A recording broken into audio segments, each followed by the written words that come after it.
Hello दोस्तों, आज हम करेंगे इंग्लिश क्लास 12 की विस्तास बुक का 4th चैप्टर द एनिमी।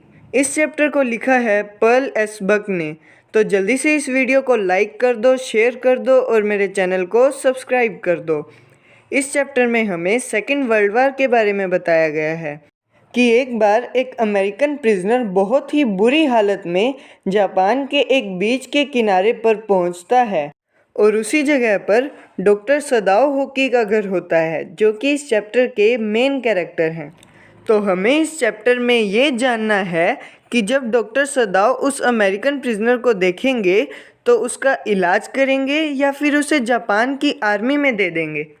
तो इस चैप्टर की स्टार्टिंग में हमें बताया गया है कि डॉक्टर सदाओ का जो घर था वो जापानी समुद्र तट पर था और उसके जो फादर थे वो एक सच्चे देशभक्त थे और डॉक्टर सदाओ अपने फादर की हर एक बात को अपने मन में अच्छे से बिठा लेते थे।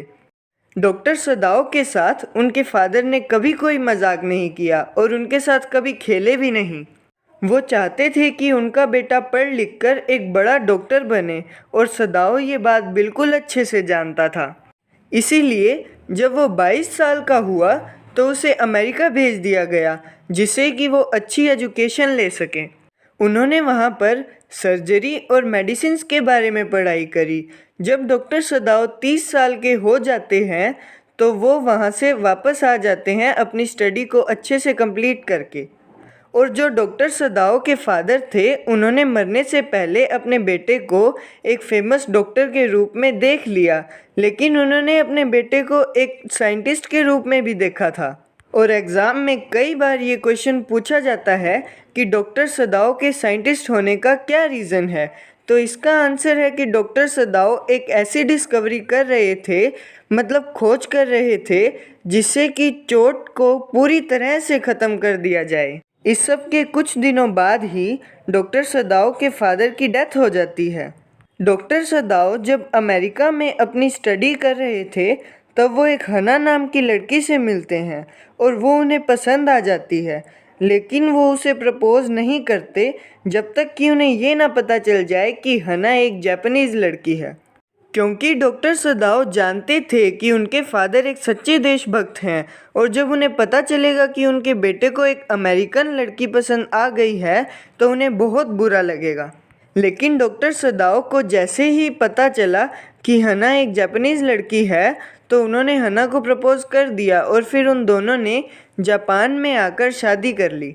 इसके बाद उन दोनों की लाइफ बहुत ही अच्छी चल रही थी, लेकिन एक दिन जब वो दोनों बीच पर घूम रहे थे तो उन्हें एक आदमी दिखता है जो कि घुटनों के बल पर चल रहा था और देखते ही देखते वो आदमी ज़मीन पर गिर गया।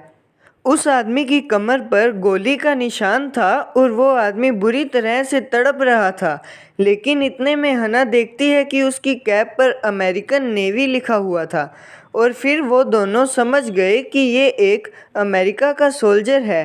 फिर डॉक्टर सदाओ के मन में एक कन्फ्लिक्ट होने लगा कि उन्हें इस आदमी को बचाना चाहिए या फिर आर्मी के हवाले कर देना चाहिए, लेकिन उन्होंने एक डॉक्टर होने के नाते उस अमेरिकन प्रिजनर का इलाज करना ही ठीक समझा और फिर वो उसे अपने घर पर ले आते हैं।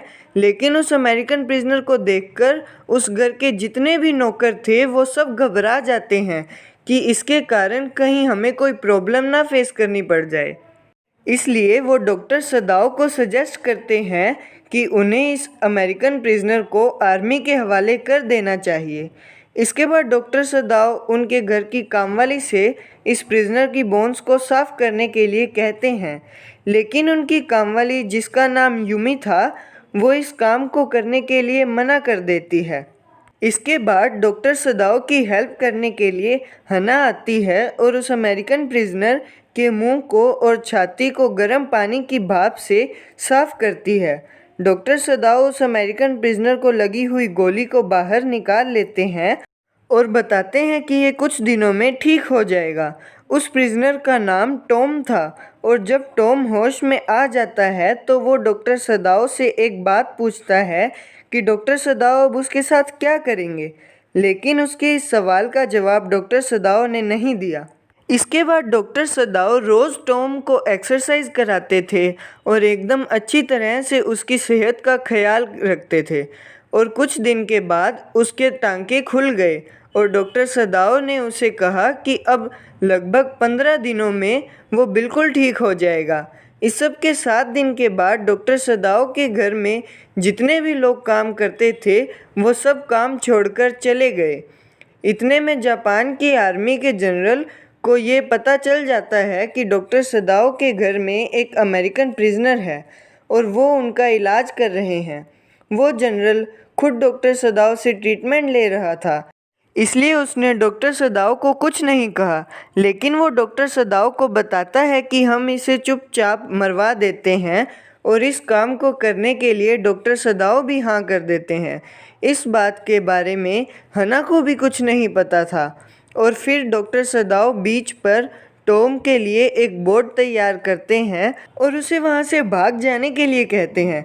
डॉक्टर सदाओ ने उसके लिए वहाँ पर खाना भी रखा था और उसे एक फ्लैशलाइट भी दी और कहा कि जब तुम खाना खा लो तो इसे 2 बार जगा देना, तो मैं समझ जाऊँगा कि तुम बिल्कुल सेफ हो और तुमने खाना भी खा लिया। डॉक्टर सदाओ के साथ टॉम की ये लास्ट बार बातचीत हुई थी और इसके बाद टॉम उनसे हाथ मिलाता है और वहाँ से चला जाता है।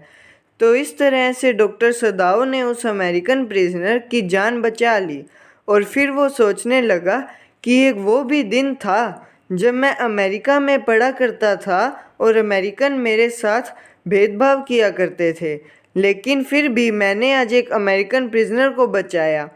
तो इसी के साथ ख़त्म होता है हमारा ये चैप्टर।